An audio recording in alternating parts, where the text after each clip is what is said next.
everybody, this is Everyday Commentary, and this is a video overview of this knife. And this knife is the Pena X Series Zulu Spear. And as you can see, this knife has a Zulu Spear pattern. I'm going to talk a little bit about that in what I like and what I don't like. But first, let's talk about the specs. So this knife weighs, I think, 2.8 ounces, and the blade length is 2.74 inches.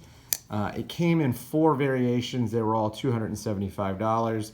This variant was one with either chipped or marbled carbon fiber and a titanium bolster. They had one that was a natural micarta with a titanium bolster, and then they had a green micarta, and then Pena's jigged titanium.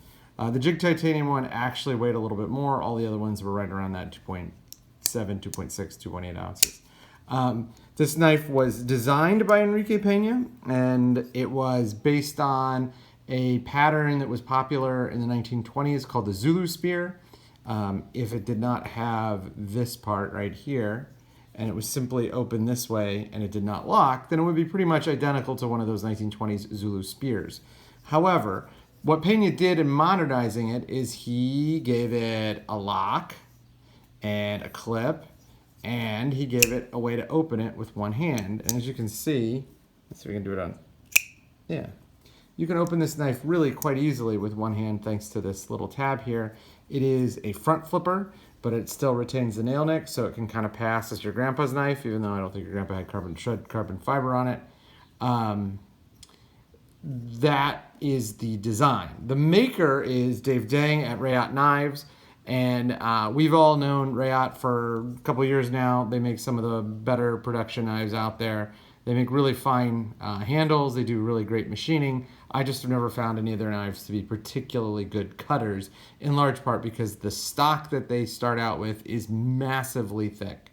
They also make really big knives for the most part. If you look at the Horizon is one of their first knives, and it's just a massive hunk of steel, a massive hunk of metal. This knife, on the other hand, is, as I told you with the specs, pretty darn small. So, with the sort of objective stuff out of the way, let's get into what I like and what I don't like. I will tell you right now that there is nothing I do not like about this knife. Every single thing about this knife is great.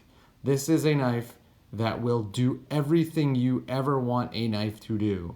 It will look good doing it. It will do it for a long time. And it will do it with grace and ease. This is a superlative design. This is the second knife in the Trapper series, or in the front flipper series, part of the X series. The first one was a Trapper. I'm not a huge fan of the Trapper blade shape. I much prefer this sort of more neutral leaf shape drop point kind of thing. It's a pretty pronounced drop point, but it's still probably a drop point, maybe a Warncliffe. I mean, at some point, all of these things sort of blend together. But this knife is just a superb design in every regard. There's no rear exposed tang. The clip is, while a titanium clip, it has some real spring tension to it, but it's not like it's going to kill you to put it on and off your pocket. The flipper tab works fantastically. The knife rolls out on bearings. I mean, it's just amazing. The lockup is balls on, dead solid. There's nothing wiggling, nothing moving, no up and down or side to side blade play. The centering is perfect. The fit and finish on everything is perfect. I mean, there's really nothing to complain about in terms of fit and finish or design. And if you start out there, if that's the place where you land and out the door, you are going to do a fantastic job. But it keeps getting better. The blade steel here, I think it's either M390 or a 20CV. I think it's M390.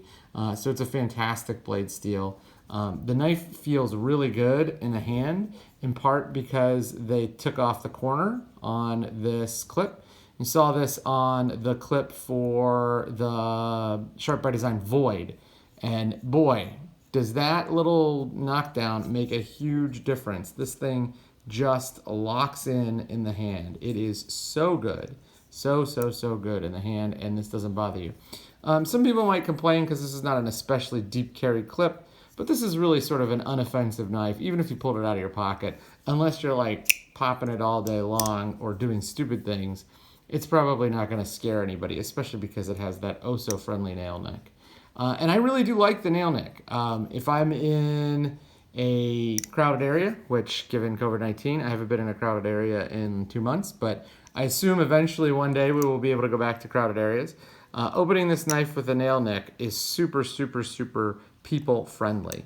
Um, it, this is pretty fast and can be loud and scary, but this is totally not. And there is no way that a non-knife person from 10 feet away is going to be able to tell that you've locked the knife open, unless they see that. But in all likelihood, you're going to be seeing this, and they won't be able to tell. And then when you close it up, I'm going to do it quick enough so that somebody wouldn't see. It's just not a scary knife. It's a super non-scary knife, and I really, really like that. In addition to the great design, the great steel, the great fit and finish, and the great opening. I just think this is one of the better everyday carry options. It is expensive. You're like getting close to the Sebenza line. The Sebenza line got bumped up because the 31 is $375. So, for a knife that's $100 less than a Sebenza, I don't know if they were the same price, which one I would pick. I'd probably pick this knife if they were the same price. But given that this is $100 less, I would totally take this knife over the Sebenza. The one issue that I have is this is a limited run knife, and they sold out within, I bought mine an hour after release, and I was like scrounging around on a bunch of different websites to find it. So these are not easy to get. They sold out very quickly. It looks like they're not being produced again, which is a shame. I'm not a knife collector, so if Enrique wanted to make 10,000 of these and give them to everybody who wanted it, I'd be super happy with that. It's just a fantastic, fantastic knife. But there's more to like about this knife than what I've talked about so far. That is it. Look at that. That is a knife that can slice. That is a knife that can open up a box of open up an apple, that can cut open a box and can cut cheese or do whatever you need pretty easily. And it's all thanks to this really, really thin stock and what is an absolutely wonderful, and it feels like it's a full flat grind or almost full flat grind. There's no dip in. So it's either a flat hollow grind or a full flat grind. It gets paper thin behind the edge. I mean, you can just pluck hairs off your arm all day long. I mean, I'm using almost no force here, and you can see I got some hair. This is a fantastic cutter. And so I think it's fair to say that Reate can make fantastic all-around knives. Not just pretty pocket jewelry, not just great fidget toys, but this and the Trapper are proof that they can make really, really great knives. And so that's good in one sense, in the sense that we know that one of the best fit and finish shops out there can make a good all-around knife. But it's bad in another sense because it gives Reate no excuse.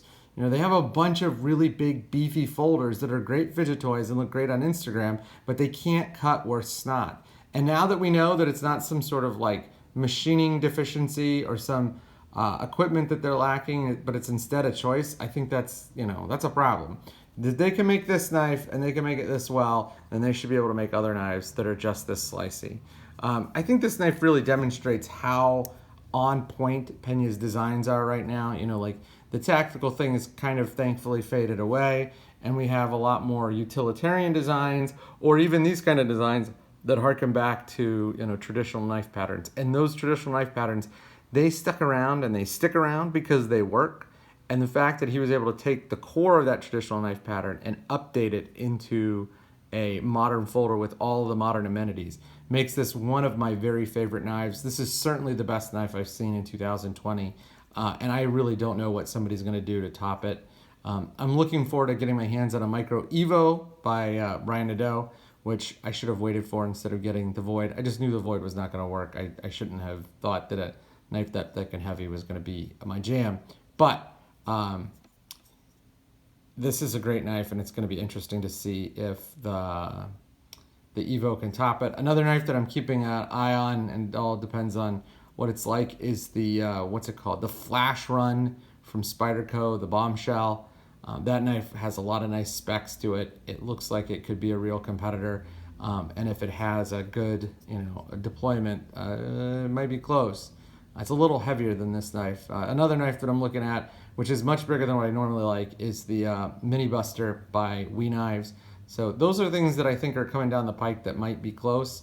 I really like the Otter from Prometheus Design Works. These are all knives that I'm going to try to get in for review in the near future. And then obviously the Spence 31 whenever I get a chance. But this has been an overview of the of the Pena Knives X Series Zulu Spear in shred carbon fiber. And look forward for a written review soon. This is a fantastic